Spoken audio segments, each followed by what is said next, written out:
Hello, hai. Assalamualaikum dan salam sejahtera. Okey, bertemu lagi dalam sesi penerangan exam. Tapi untuk kali ini kita akan menerangkan mengenai exam pegawai teknologi maklumat grade F41, di mana exam ini akan diadakan pada 3 September tahun 2021 ini, iaitu pada hari Jumaat. Okey, tahniah saya ucapkan kepada anda yang terpilih daripada ribuan calon yang memohon untuk jawatan pegawai teknologi maklumat tahun 2021 ini. Anda adalah antara ribuan calon yang terpilih. Jadi tolong buat persiapan dengan yang terbaik, sebab bukan senang bukan senang nak terpilih untuk dipanggil menyertai exam yang akan diadakan pada 3 September ini. Okey, bagi anda yang kali pertama mengunjungi ke channel ini, nama saya Megat Syafrizul daripada channel Empire Kejaya. Anda boleh klik butang subscribe dan butang loceng yang ada di bawah video ini untuk tidak terlepas setiap kali kita keluarkan video-video yang terbaru. Okey, untuk pengetahuan anda channel Empire Kejaya banyak menghasilkan video-video untuk membantu calon-calon exam SPA seperti anda untuk buat persiapan exam dengan baik. Selain itu, kita juga mengeluarkan tips untuk temuduga, tips resume, tips kerjaya sebagainya. So, pastikan anda klik butang subscribe dan butang loceng yang ada di bawah video ini. Okay, yang penting ia percuma saja. Okay, terus klik subscribe dan klik butang loceng sekarang. Alright, okay, alright. Seperti yang saya beritahu di awal tadi, okay, pada kali ini saya akan akan terangkan mengenai exam pegawai teknologi maklumat grade F41 yang akan diadakan pada 3 September tahun 2021. Okay, dah ready? Okay, jom. Okay, peperiksaan pegawai teknologi maklumat grade F41. Okay, exam ini akan diadakan pada 3 September tahun 2021, di mana ia akan ada 3 section, iaitu section A, pengetahuan am, di mana anda ada 20 minit untuk menjawab 30 soalan. Section B, daya menyelesaikan masalah, anda ada 20 minit untuk menjawab 20 soalan. Dan juga section C, kefahaman bahasa Inggeris, di mana anda ada 20 minit untuk menjawab 20 soalan. Okey, kesemua soalan ini adalah dalam bentuk objektif.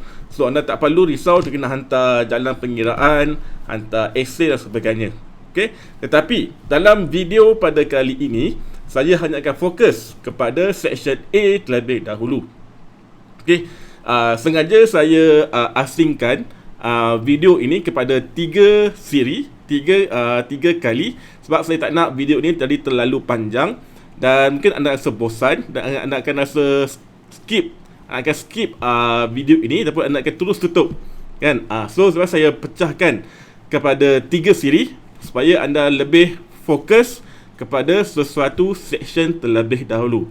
Okey, saya mohon kepada anda, tolong jangan skip, pun tolong jangan tutup video ini sebelum habis, sebab ada banyak info, ada pelbagai info yang akan saya kongsikan kepada anda khas untuk membantu anda untuk lulus dalam exam pada tahun ini.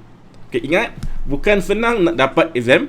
So bila dah dapat ini, buat persiapan yang terbaik dengan dengar semua penerangan yang akan saya sampaikan sekejap lagi.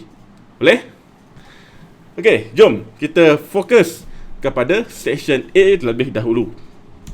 Okey, section A, exam pegawai teknologi maklumat 2021. Okey, kalau anda lihat di sini dalam section ini, calon dikehendaki mengetahui segala umum hal-hal yang berkaitan pengurusan strategik ICT, strategi data dan maklumat, pengurusan keselamatan maklumat, pengurusan projek ICT, pengurusan infrastruktur ICT, pembangunan sistem dan perkembangan semasa.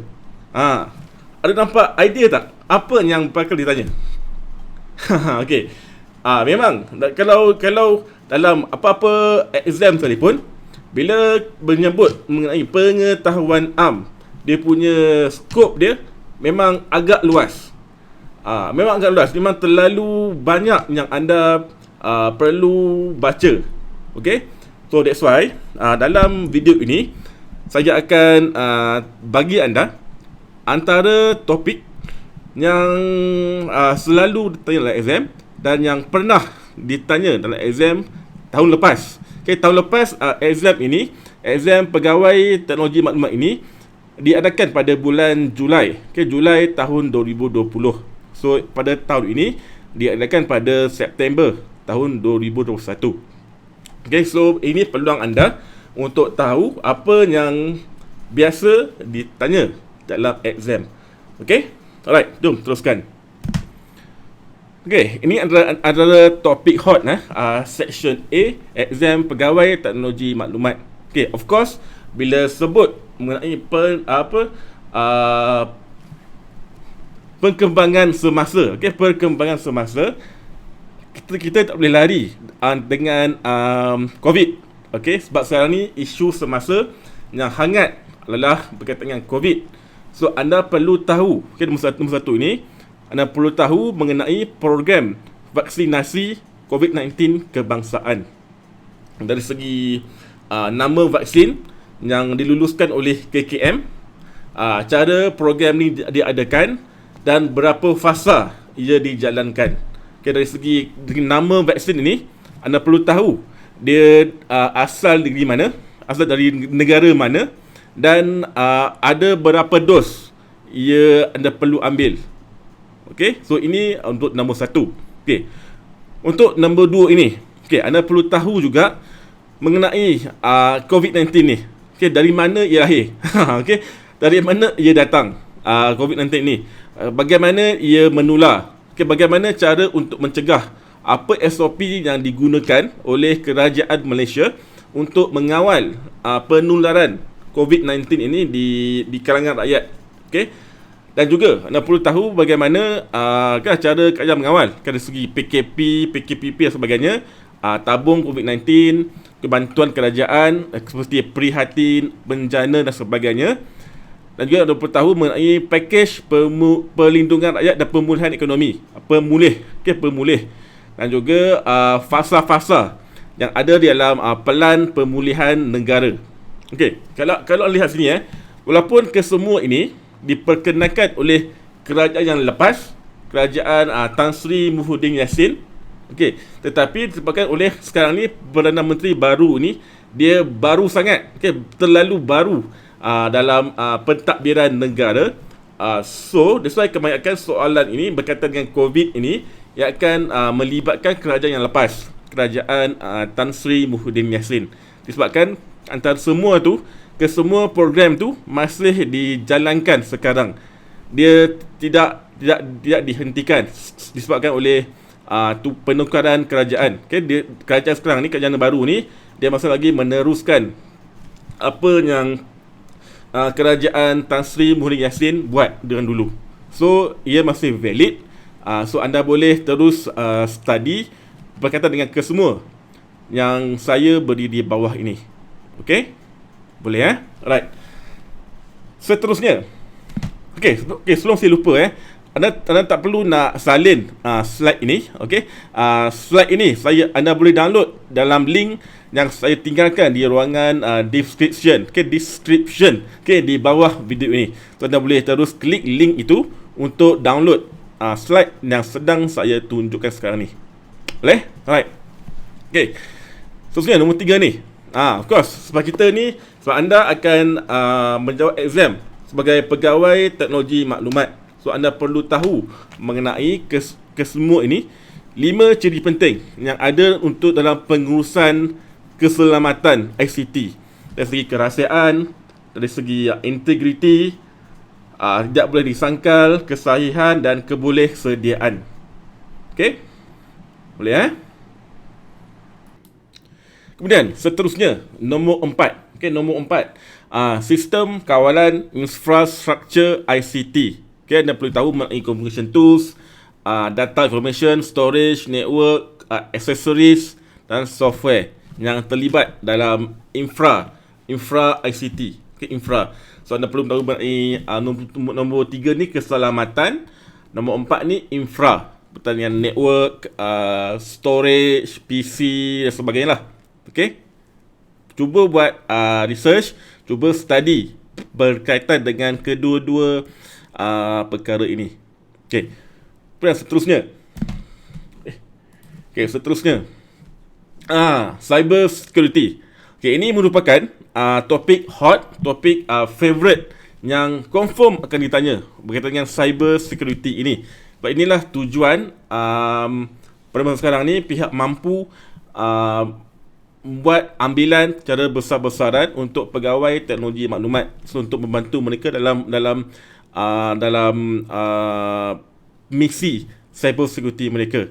So dah perlu tahu mengenai rangka raksa ni, rangka kerja keselamatan cyber sektor awam, GSEC, GPKI ni, DLP dan ini Malaysia Information Security Governance. Okay, cuba buat research berkaitan dengan kelima-lima perkara yang saya tunjuk ini. Okay, right. Seterusnya, berkaitan dengan network topology. Of course, anda perlu tahu mengenai konsep ring, konsep network topology ring, topologi bus, topologi star, mesh dan seterusnya. Kita perlu tahu dia punya konsep dan perbezaan antara ring, bus, star, mesh dan kesemua ni. Okay, dan seterusnya. Nombor 7. Secara sistem dibangunkan. Okay, dia punya method dia, kaedah pembangunan perisian. Okay, adakah menggunakan SDLC, Agile Development, Waterfall, V model dan Red model. Okay, ini adalah antara perkara yang ditanya tahun lepas. So tak mustahil dia akan ulang balik pada tahun ini. Okay, so cuba study, tak perlu nak study secara detail, dah faham dia punya perbezaan dan dia punya definasi setiap development method ini. Boleh? Alright. Seterusnya, pencegahan serangan virus, cara nak kesan, cara atasi dan backup. So sebagai pegawai IT, so anda perlu mahir, anda perlu tahu bagaimana nak halang serangan virus. So ini anda ada topik yang ditanya. Okay. Kemudian berkaitan dengan big data.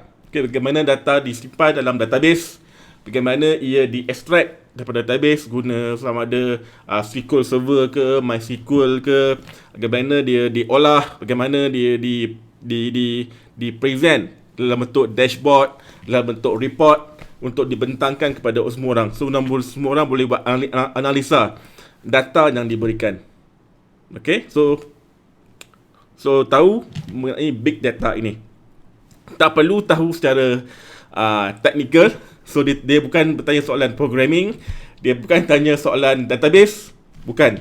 Dia hanya tanya berkaitan dengan definasi yang sahaja. Okay, definasi. So anda just perlu tahu secara surface, secara ringkas sahaja. Okay, right. Kemudian seterusnya mengenai jenis-jenis komputer. Tahulah dari segi PC, segi network, workstation, apa tu mainframe dan apa tu superkomputer. So dia punya definasi dan juga perbezaan antara jenis-jenis komputer ini. Okey. Kemudian untuk soalan berkaitan dengan negara, kenegaraan, so anda perlu tahu mengenai dasar-dasar dalam negara, sama ada kerajaan yang baru ini, kerajaan lepas ataupun yang history, yang sejarah. Okey. Dan juga dasar-dasar luar negara seperti ASEAN, PBB, NAM, OSCE dan APEC dan sebagainya. Okey, so ini adalah merupakan antara topik-topik hot yang anda boleh study dan anda boleh buat ulang kaji. Tapi okey, untuk nombor 11 dan 12 ini anda tak perlu nak risau sangat sebab soalan dia mungkin keluar satu atau dua sahaja. So dia tak banyak dalam exam nanti. Yang paling banyak adalah soalan berkaitan dengan jawatan anda sebagai pegawai teknologi maklumat. So anda perlu tahu, anda perlu study yang secara mendalam, okay, daripada nombor, okay, nombor 3 ni hinggalah nombor 10. Okay, so nombor 3 hinggalah nombor 10 ni anda perlu faham, anda perlu buat, kalau boleh buat nota sedikit, okay, dalam bentuk mind map kan, paling senang. So nanti semasa exam anda boleh terus cari jawapan dalam nota anda tu. Okay, sebab exam ini adalah dalam bentuk online, so dia open book test. So anda boleh terus cari nota, buat nota sedikit ringkasan dalam bentuk mind map supaya memudahkan anda untuk search jawapan kalau anda tak ingat semua info-info ataupun fakta-fakta yang diberikan. Okay, boleh So fokus soalan dalam IT, dalam teknologi maklumat. Okay, dan juga berkaitan dengan ini vaksin dan juga berkaitan dengan COVID. Okay, alright, jelas Saya harap penerangan saya anda boleh faham dan dapat terus membantu anda untuk buat ulang kaji. Okay, right. Okay, sekiranya kali ini anda belum lagi join dalam grup Telegram, okay, channel Telegram Pegawai Teknologi Maklumat F41, anda boleh buat demikian sekarang dengan klik link ini. Okay, klik link ini yang saya tinggalkan di ruangan description. So di dalam channel Telegram ini saya akan berkongsikan kepada anda tips-tips terbaru dan juga beberapa contoh soalan exam untuk anda buat latihan. Sebab antara faktor yang menyebabkan calon lepas lulus adalah mereka banyak buat latihan. So anda boleh terus join channel Telegram ini yang saya letak link dia di ruangan description di bawah video ini. Okey, namun kalau anda tidak ada Telegram, anda tak perlu risau. Anda juga boleh join email listing ini, di mana anda juga akan dapat contoh soalan dan juga tips yang sama tetapi melalui email. So anda boleh pilih lah sama ada nak join channel Telegram ataupun nak join email, ataupun nak join dua-dua pun tak ada masalah. Okay, lagi bagus sebab anda akan dapat info yang takkan hilang. Okay, boleh So saya harap penjelasan saya pada kali ini anda boleh ambil perhatian dan dapat membantu anda untuk buat persiapan exam yang paling baik pada kali ini. Cukup-cukuplah sebelum ni anda selalu gagal, selalu fail sebab mungkin anda kurang buat perhatian, kurang buat latihan, kurang buat ulang kaji. So gunakan kesempatan yang diberi pada exam kali ini untuk buat yang terbaik, okay, untuk lulus dan seterusnya bergelar seorang pegawai teknologi maklumat grade F41. Boleh? Alright, kita jumpa lagi dalam video untuk section B yang akan datang, yang mungkin saya keluarkan sama ada esok atau lusa. Alright, jumpa lagi. Assalamualaikum.